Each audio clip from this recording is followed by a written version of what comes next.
Alrighty, my presentation topic today is OCD. I'm Allison, and let's get started.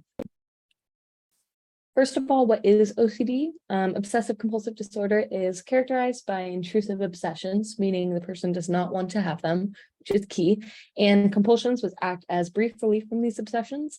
OCD is commonly a combination of thoughts, which are called the obsessions, and actions which result from these thoughts, which are called the compulsions. And they're often linked in a way where the obsessions lead into the compulsions, though one can occur without the other in certain subtypes. Every time somebody engages in a compulsion related to their obsession, that obsession becomes reinforced and it gets stronger in this very powerful, debilitating loop. The underlying binding of OCD is anxiety, which we'll define as a bodily fear response without any clear present danger in our environment. And your OCD is going to sharpen and narrow focus towards that very thing that the obsession is directed towards. This loop can lead to impairment in every aspect of your daily life functioning, and true OCD is extremely debilitating, ranking number seven among all illnesses, not even just mental health, which is fascinating. And it's pretty common. Around 2.5% to 4% of people have true OCD, but it's likely underreported as some people learn to hide the actions out of shame or embarrassment from the stigma. Let's briefly go into obsessions. You may or may not realize that your obsessions and compulsions are things that are excessive or unreasonable, but they're going to take up a great deal of time and interfere with daily routine, social, school, work functioning, etc. Obsessions are repeated thoughts, urges, or mental images, and they cause anxiety. They're going to involve things like fear of germs or contamination, fear of losing or misplacing something, maybe worries about harm coming towards yourself or others, unwanted forbidden thoughts involving sex, involving religion, aggressive thoughts about oneself or others, and needing things lined up in a very particular, precise way. There are, of course, other examples, but that covers some common ones. And then compulsions, I want to separate these into a few specific categories for the most common. Compulsions, again, are going to provide this brief relief from the anxiety that's related to having obsessions, but ultimately it'll just reinforce that obsession because you're carrying out the response to kind of protect yourself. The categories are checking, which is going to be like checking locks, checking appliances, checking switches, or repeatedly checking out on your loved ones, making sure they're safe, etc. Then we have repeating, repetition. It's going to be like rereading the same passage in a book repeatedly, rewriting, repeating routine activities like walking in and out of the door, getting up and down in a chair, or repeating words over and over. And then we have order, which is like writing letters out over and over again, meticulously lining up like shoes in your closet or stuffed animals. And individuals with this type of OCD could also engage in like counting, tapping, or touching behaviors. Again, not an exhaustive list, but it helped me kind of organize the compulsions in my brain in order to understand them better. Diagnosing OCD, it's most commonly diagnosed using the Yale-Brown Obsessive Compulsive Scale. It's important to identify or define precisely what the obsession relates to beyond just a general way so that you can correctly target and treat it. The Yale-Brown Obsessive Compulsive Scale is designed to get at the fear driving the compulsion. It asks questions to get beneath the surface of OCD traits and explore the cognitive dimension of the fear that a person experiences if they're not acting on their compulsion. So the first study that I wanted to address is one that's aiming to clarify the structure and criterion validity of the Yale-Brown Obsessive Compulsive Scale.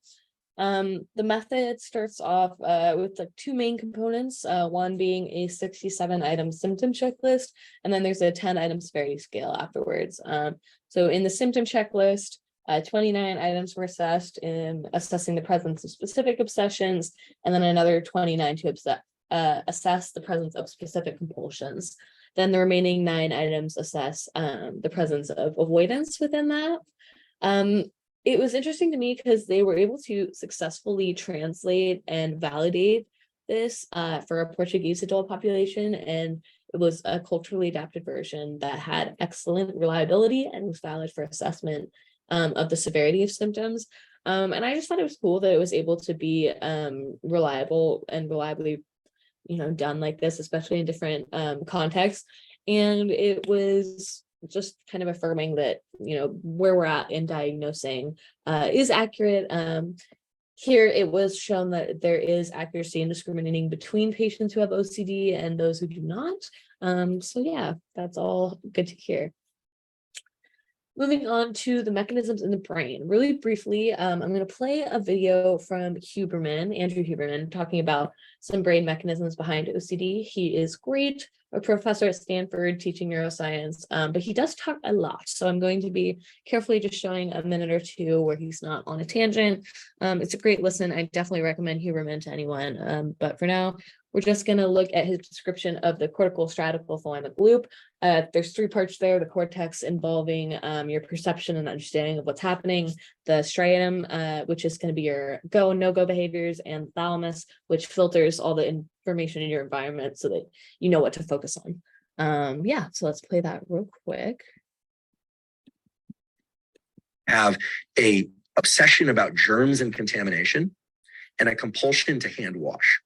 And they give these people, believe it or not, a sweaty towel that contains the sweat and the odor and the liquid, basically, from somebody else's hands. In fact, they'll sometimes have someone wipe their own sweat off the back of their neck and put it on the towel, and then they'll put it in front of the person, which, as you can imagine, for someone with OCD is incredibly anxiety provoking and almost always evokes these obsessions about, oh, this is really bad. This is really bad. I need to clean. Now they're doing all this while someone is in a brain scanner or while they're being imaged for positron emission tomography. And then they can also look at the patterns of activation in the brain while the person is doing hand washing. Although sometimes the apparati associated with these imaging studies make it hard to do a lot of movement, they can do these sorts of studies. They have done these sorts of studies in many subjects using different variations of what I just described. And lo and behold, what lights up, and when I say lights up, what sorts of brain regions are more metabolically active, more blood flow, more neural activity? Well, it's this particular corticostriatal thalamic loop. In addition to that, some of the drug treatments that are effective in some, and I want to emphasize some individuals, at suppressing obsessions and or compulsions, such as the selective serotonin reuptake inhibitors or SSRIs, which we'll talk about in a little bit. When people take those drugs, they see not just a suppression of the obsession and compulsion, but also a suppression of these particular neural circuits. They become less active. Now, I want to emphasize and telegraph a little bit of what's coming later. These drugs, like SSRIs, do not work for everybody with OCD. And all right, so I know that was really brief. It's a super long podcast, so it's like 2.5 hours, but it's fascinating. And I just wanted to, let's see, there we go. Just wanted to touch on the actual mechanisms. I love looking at like the biological basis for these different diagnoses, because I just find it super interesting. So there we go. The next study I wanted to talk about is comparing health anxiety symptoms versus like OCD symptoms in children and distinguishing the two. It's an overlooked area in research, and I thought that it was important because we're always saying that people have OCD when they don't, and they're kind of a blurry line here between a lot of different diagnoses.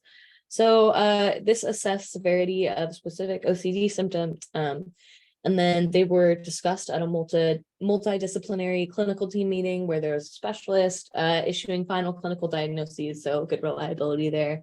The results indicated a high extent of health anxiety symptoms in young patients who are actually diagnosed with OCD, but whether the observed symptoms are best described as a part of OCD or as an actual comorbidity is kind of unclear. And so ultimately, future research still needs to be done to find the difference between these two things.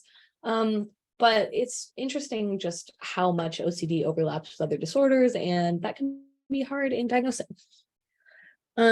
Treatment, CBT is a big one, a great one. The goal of CBT in the context of OCD is to uncover the underlying fear, take that to the highest anxiety point, and you're going to disrupt the neural circuit that's telling you need to avoid and to do these compulsions. Additionally, SSRIs are helpful, but those are mostly just for targeting the symptoms of anxiety and maybe depression that are coming from OCD symptoms. It's not actually like stopping your OCD symptoms chemically, I guess. And then there's additional exploratory treatments like cannabis, ketamine, some more out there ones. And then the most helpful treatment is going to be CBT, often combined with SSRIs. The last study I want to talk about real quick is my absolute favorite. It is a virtual reality game that they use to assess OCD symptoms. The idea here is that patients struggle to express symptoms because there's a lot of stigma and shame around having OCD and doing these behaviors. And also OCD symptoms are typically most pronounced in your private areas, like your home, your work environment. They're not going to just be like happening right in the clinician's office all the time. So this impedes direct observation of the symptoms. So what they did is they created a VR game to provoke the clinical symptoms in a safe and controlled environment. The idea is that it can serve as an additional diagnostic tool to help clinicians recognize OCD and speed up the initiation of treatment. The trained psychiatrists administered questionnaires, including demographics, et cetera, all of that stuff. And then they put them in this first-person perspective game based on video images where you're walking through a house with 15 OCD-related items like burning gas, dirty sink, messy tables.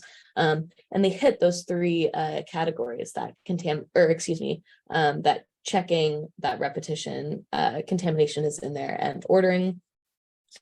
And then after that confrontation, patients or participants are asked if they want to intervene and check. And if they say yes, then it shows this first-person video of them intervening and doing the checking behavior. And they're allowed to repeat that as many times as they want. And then after that, participants rate their emotional response, and the VR game records both the scores on emotional responses and the number of checks. And yeah, it was fascinating. All in all, the findings indicate the VR game is able to provoke core symptoms of anxiety in OCD patients instead of healthy controls. It's significantly higher rates of anxiety for OCD patients that was not found in the neurotypical patients. And furthermore, OCD patients experience significant reduction in emotional responses when they're performing virtual compulsions. And yeah, I just thought it was really interesting. Technology can be very damaging to all of us, but it's also fun to find spots where it's actually doing cool stuff. And this was one of them. So yeah, good hope for the future. And yeah, here are my sources, and thank you for listening.